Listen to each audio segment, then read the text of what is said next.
നമസ്കാരം, മലയാളി വാർത്തയിലേക്ക് സ്വാഗതം. പാലക്കാട് മണ്ഡലത്തിലേക്കാണ് നമ്മൾ പോകുന്നത്. പാലക്കാട് മണ്ഡലം നമുക്കറിയാം കോൺഗ്രസിന്റെ കുത്തകയായിരിക്കുന്ന ഒരു മണ്ഡലമാണ്.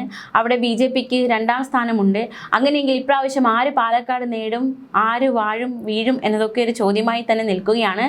ഈ മത്സരമൊക്കെ അല്ലെങ്കിൽ സ്ഥാനാർത്ഥികളുടെ പര്യടനം, വോട്ട് തേടിയുള്ള യാത്രയൊക്കെ പുരോഗമിച്ചുകൊണ്ടിരിക്കുകയാണ്. അവിടുത്തെ കോൺഗ്രസ് സ്ഥാനാർത്ഥി രമേശ് പിഷാരടി അവിടുത്തെ ഷാഫി പറമ്പിൽ MPയെ കുറിച്ച് പറഞ്ഞിരിക്കുന്ന ചില കാര്യങ്ങളിലേക്കാണ് നമ്മൾ പോകുന്നത്. എന്താണ് രമേശ് പിഷാരടി പറഞ്ഞത് എന്ന് നമുക്ക് നോക്കാം. പാലക്കാട് തന്നെ സ്ഥാനാർത്ഥിയാക്കിയിരിക്കുന്നുവെന്ന് അറിഞ്ഞപ്പോൾ തന്നെ താൻ ഷാഫി പറമ്പിലിനെ വിളിച്ചിരുന്നു. ഷാഫി ജയിച്ച മണ്ഡലമാണിത്, ഷാഫിക്ക് അറിയാവുന്ന മണ്ഡലം. അതുകൊണ്ട് തന്നെ അദ്ദേഹത്തോട് കൂടെ നിൽക്കണമെന്ന ആവശ്യം താൻ മുന്നോട്ട് വെച്ചതാണ്. സ്ഥലങ്ങളൊക്കെ തനിക്ക് അറിയാം, എങ്കിൽ പോലും നിങ്ങൾ എന്തൊക്കെ ചെയ്തു അതൊക്കെ പറഞ്ഞു തരണമെന്ന ആവശ്യം ഞാൻ ഷാഫി പറമ്പിലിനോട് മുന്നോട്ട് വെച്ചിരുന്നു. ഷാഫി ആദ്യമായിട്ട് MLA ആക്കിയത് പാലക്കാടാണ്. ഷാഫിയുടെ മനസ്സ് ഇപ്പോഴും ഇവിടെ തന്നെ ഉണ്ട്. പ്രത്യേകിച്ച് ഷാഫിക്ക് പാലക്കാട് എന്നും പ്രിയപ്പെട്ടതാണ്. അതുകൊണ്ട് തന്നെയാണ് പാലക്കാട് മണ്ഡലത്തിലെ സ്ഥാനാർത്ഥികളെ വരുമ്പോൾ ഷാഫിയുടെ ഒരു ടച്ച് കൂടി അതിൻ്റെ പിന്നിലുണ്ടാകും. നമുക്കറിയാവുന്ന കാര്യമാണ്. അതായത് പാലക്കാട് ഉപതിരഞ്ഞെടുപ്പ് വന്നപ്പോൾ രാഹുൽ മാങ്കൂട്ടത്തിലെ പാലക്കാടുകാർക്ക് മുന്നിൽ അവതരിപ്പിച്ചത് ഷാഫി പറമ്പിലാണ്. വലിയ വിജയം തന്നെ രാഹുൽ മാങ്കൂട്ടത്തിൽ അവിടെ കൊയ്തു. അതിനുശേഷം രമേശ് പിഷാരടിയെ ഈ പാലക്കാടുകാർക്ക് മുന്നോട്ട് വയ്ക്കുന്നത് ഷാഫി പക്ഷം തന്നെയാണ്.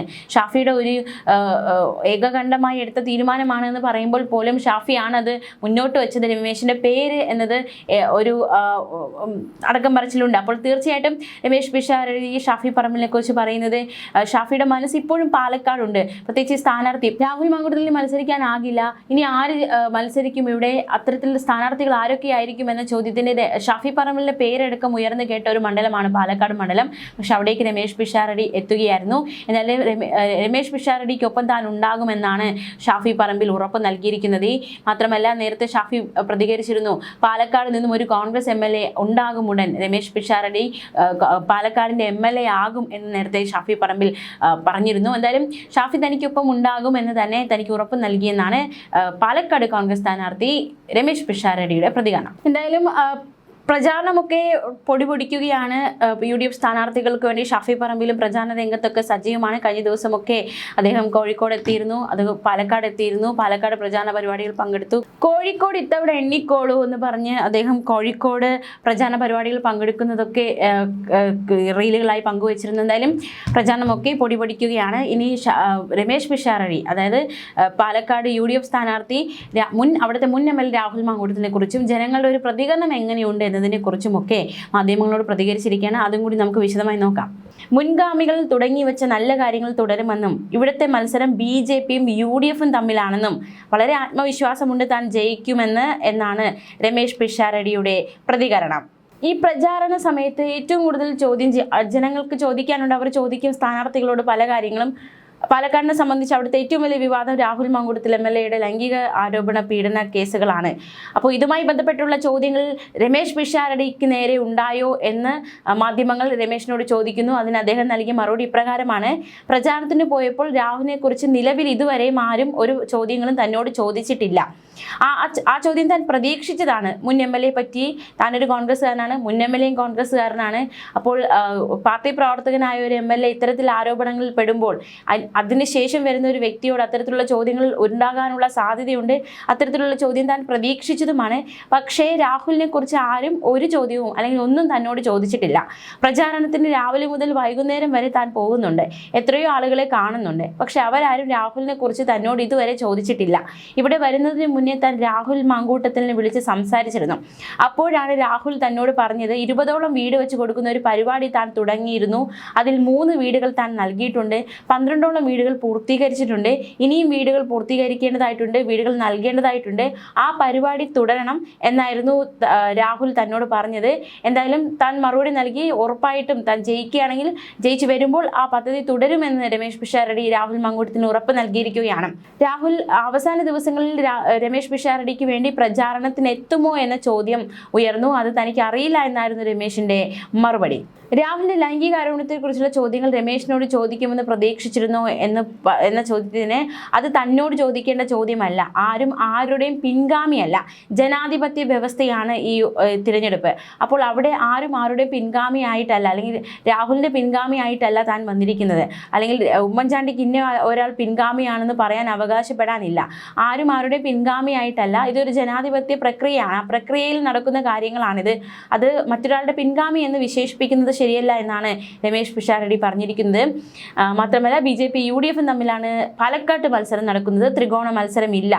രണ്ടുപേർ തമ്മിലുള്ള വാശിയേറിയ മത്സരമാണ് നടക്കുന്നതെന്നാണ് രമേശ് പിഷാരടിയുടെ പ്രതികരണം. ആളുകളെ കാണുന്നുണ്ട്, ആളുകൾ പറയുന്നത് കേൾക്കുന്നുണ്ട്, അവർക്ക് കൈകൊടുക്കുന്നുണ്ട്. സ്ഥാനാർത്ഥി എന്ന നിലയിൽ എല്ലാവരുടെയും പ്രതികരണം നല്ല രീതിയിലാണ് എന്നാണ് രമേശ് പിഷാരടിയുടെ പ്രതികരണം. മുൻഗാമികൾ തുടങ്ങി വെച്ച നല്ല കാര്യങ്ങൾ നടത്തും. പാലക്കാട് നേതാക്കൾ, അതായത് UDF നേതാക്കൾ തനിക്ക് നല്ല രീതിയിൽ പിന്തുണ നൽകുന്നുണ്ട്. താൻ ഇപ്പോൾ വന്ന ആളാണ്, രാഷ്ട്രീയത്തിലെ കന്നി അംഗമാണ്. പക്ഷെ അത്തരത്തിലൊരു തുടക്കക്കാരൻ എന്ന രീതിയിലുള്ള ഒരു ട്രീറ്റ് അല്ല തനിക്ക് കിട്ടുന്നത്. നല്ല രീതിയിൽ തന്നെ അവിടുത്തെ മുതിർന്ന നേതാക്കൾ അടക്കം തന്നെ നല്ല രീതിയിൽ സ്വീകരിക്കുന്നുണ്ട്, കാര്യങ്ങൾ പറഞ്ഞു തരുന്നുണ്ട്. മണ്ഡലത്തിൻ്റെ കാര്യങ്ങൾ മനസ്സിലാക്കാൻ സാധിക്കുന്നുണ്ട്.